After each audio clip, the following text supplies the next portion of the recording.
नमस्कार, हाम्रो YouTube च्यानलमा सबैजनालाई स्वागत छ। आज हामी कोरियन भाषामा अप्रत्यक्ष कथन अर्थात् इन्डाइरेक्ट स्पिचको बारेमा एउटा जानकारीमूलक भिडियो लिएर आएका छौँ। कुनै पनि व्यक्तिले बोलेको कुरा उद्धरण चिन्ह प्रयोग गरेर जस्ताको तस्तै सम्प्रेषण गर्नुलाई प्रत्यक्ष कथन अर्थात् डाइरेक्ट स्पिच भनेर भनिन्छ। यसलाई कोरियन भाषामा छिक्चफाबब भनेर भनिन्छ। तर कुनै पनि व्यक्तिले बोलेको कुरालाई सम्प्रेषण गर्ने व्यक्तिको आफ्नै दृष्टिकोणमा बदलेर सम्प्रेषण गर्नुलाई चाहिँ अप्रत्यक्ष कथन अर्थात् इन्डाइरेक्ट स्पिच भनेर भनिन्छ। यसलाई कोरियन भाषामा खान्जफाबब भनेर भनिन्छ। उदाहरणको लागि अङ्ग्रेजी भाषामा mister Kim said to me I am glad to meet you. यसलाई अप्रत्यक्ष कथन अर्थात् इन्डाइरेक्ट स्पिचमा mister Kim told me that he was glad to meet me हुन्छ। त्यसो भए यही अप्रत्यक्ष कथनको नियमहरू कोरियन भाषामा के हुन्छ त भनेर आज हेरौँ।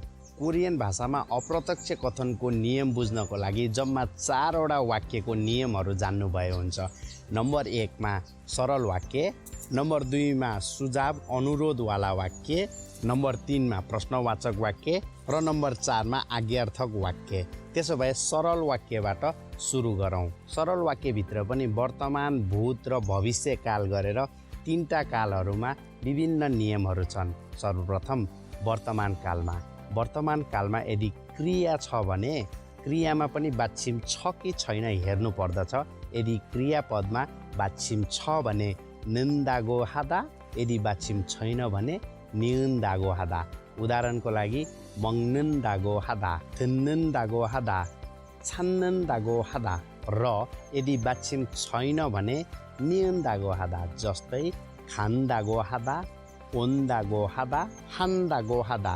र यदि र वाच्यम छ भने वाच्यम भए तापनि पछाडि न आएपछि र हटेर जान्छ नि, यसलाई रियल थाल्लाक भनेर भनिन्छ नि। यदि तपाईँहरूलाई यो रियल थाल्लाकवाला नियम थाहा छैन भने हाम्रो यो भिडियो हेर्नु होला। यसमा विस्तृत रूपमा व्याख्या गरिएको छ। त्यसो भए मान्दिल्दामा मान्दिन्दागो हादा, यल्दामा यन्दागो हादा हुन्छ।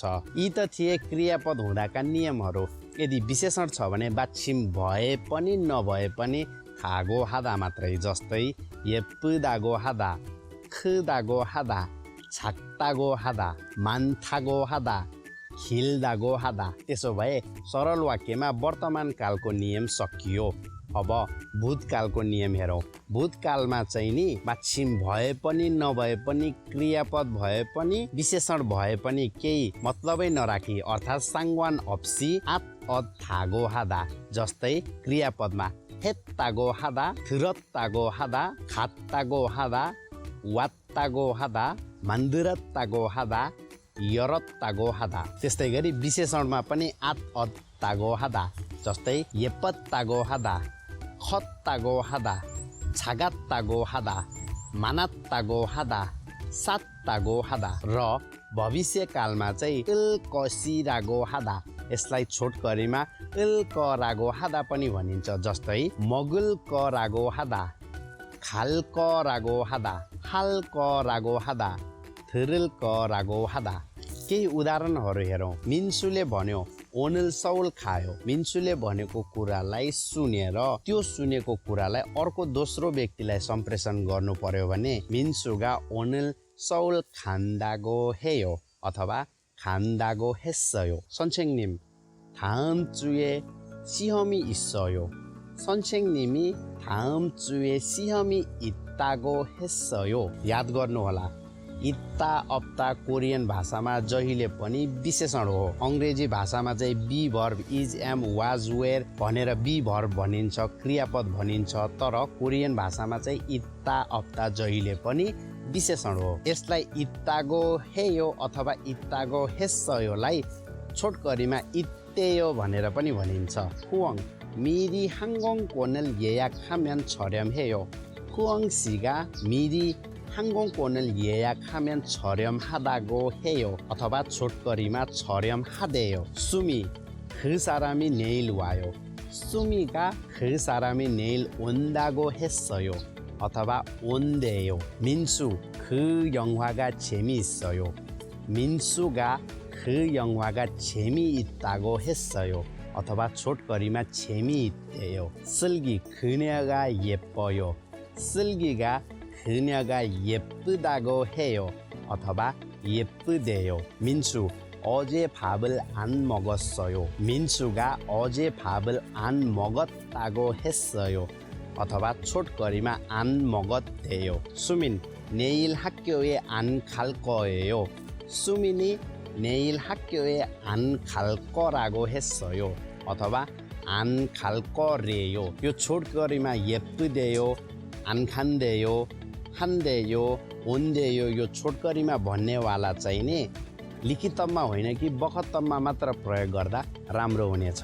हामीले सरल वाक्यको सबै नियमहरू पढेर सक्यौं। अब नम्बर 2 मा सजेसन अथवा रिक्वेस्ट सुझाव अथवा अनुरोधवाला वाक्यमा कस्तो नियम लगाउनु पर्छ हेरौं। यो सुझाव अथवा अनुरोधवाला वाक्यमा चाहिँ कुनै पनि काम सँगै गरौँ, लेट्स डु इट भन्नेवाला 같이 합시다, 같이 하자, 같이 먹읍시다, 같이 먹자वाला वाक्यलाई समावेश गरिन्छ। यो नियम अन्तर्गत बाछिम भए पनि नभए पनि छागो हादा प्रयोग गरिन्छ र यो नियम चाहिँ क्रियापदमा मात्र प्रयोग गरिन्छ, विशेषणमा प्रयोग गरिँदैन। जस्तै हाजा अथवा हाप्सिदामा हाजागो हादा, मक्चा अथवा मगुप्सिदामा मक्चागो हादा, ओप्सिदा अथवा ओजामा ओजागो हादा। त्यही भएर क्रियापदमा बाछिम भए पनि नभए पनि केही मतलबै नराखी छागो हादा प्रयोग गर्दाखेरि हुन्छ। केही उदाहरणहरू हेरौँ। मिना ने일 같이 요리해요. मिना 씨가 ने일 같이 요리하자고 했어요. अथवा बखतमा छोटकरीमा हाजेयो भन्दा पनि हुन्छ।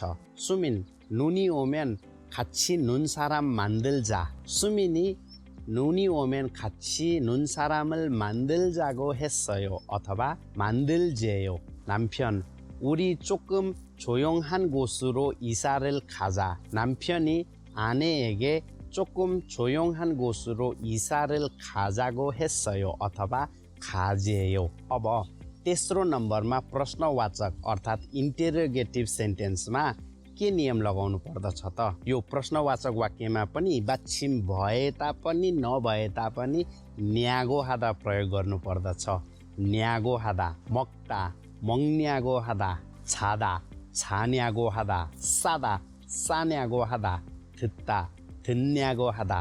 भूतकालमा चाहिँ मगन्यागो हादा, छान्यागो हादा, सान्यागो हादा, थिरन्यागो हादा र भविष्यकालमा चाहिँ उल्कन्यागो हादा, मगल्कन्यागो हादा, छाल्कन्यागो हादा, 살거냐고 하다, 들을거냐고 하다. 친구 왜 우유를 싸? 친구가 왜 우유를 싸냐고 했어요. 어थवा 왜 우유를 싸냐고 물어봤어요.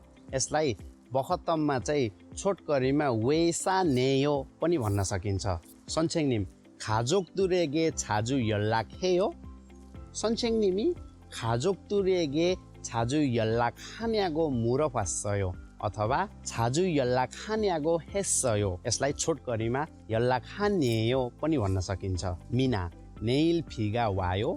미나가 내일 비가 오냐고 물어봤어요. 어थवा 내일 비가 오냐고 했어요. 민수 어제 본 영화가 재미있었어? 민수가 어제 본 영화가 재미있었냐고 했어요. 어थवा 재미있었냐고 물어봤어요. 친구 내일 학교 갈 거예요?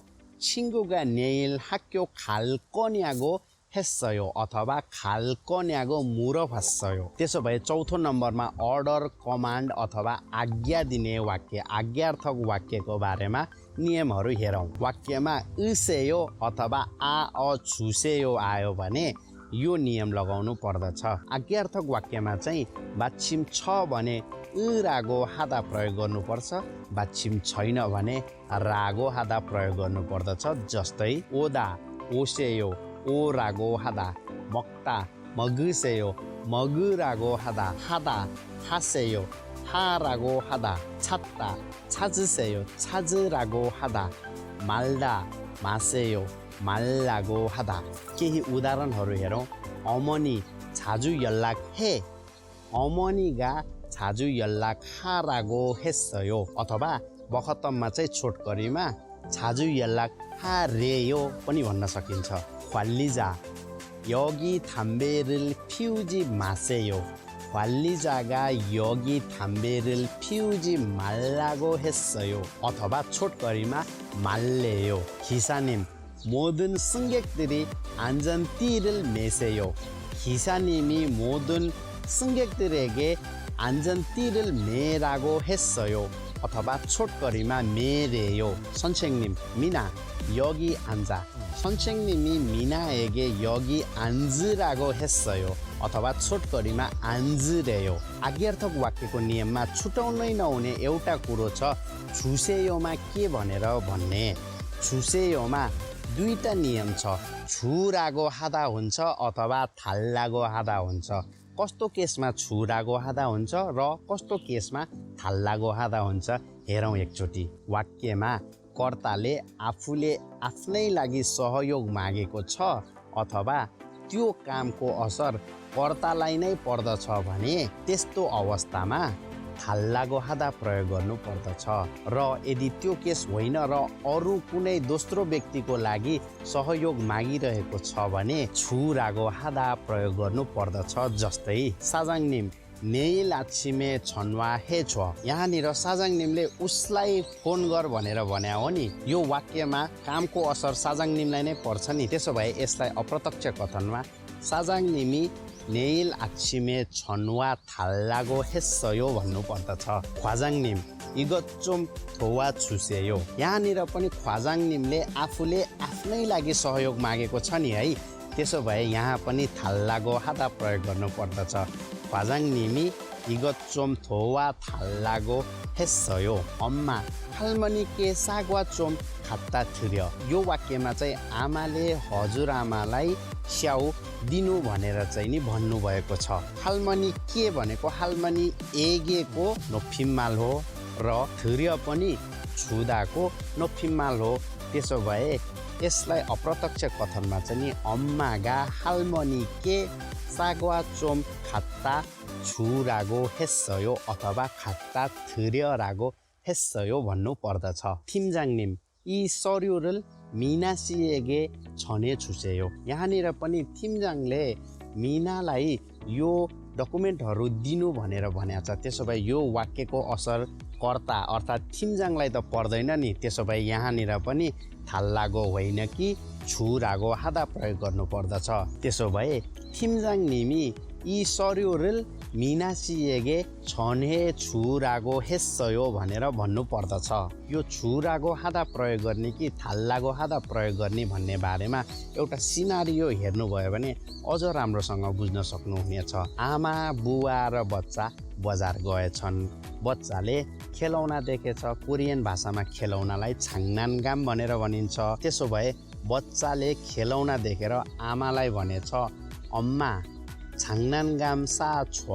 यसलाई हामीले सुनेर अप्रत्यक्ष कथनमा भन्नु पर्यो भने आइगा अम्मा एगे छाङनानगाम सा थाल्लागो हेस्सयो। किनकि यो वाक्यमा कर्ता बच्चा हो, आई हो र बच्चाले खेलौना उसले आफ्नै लागि मागेको छ नि।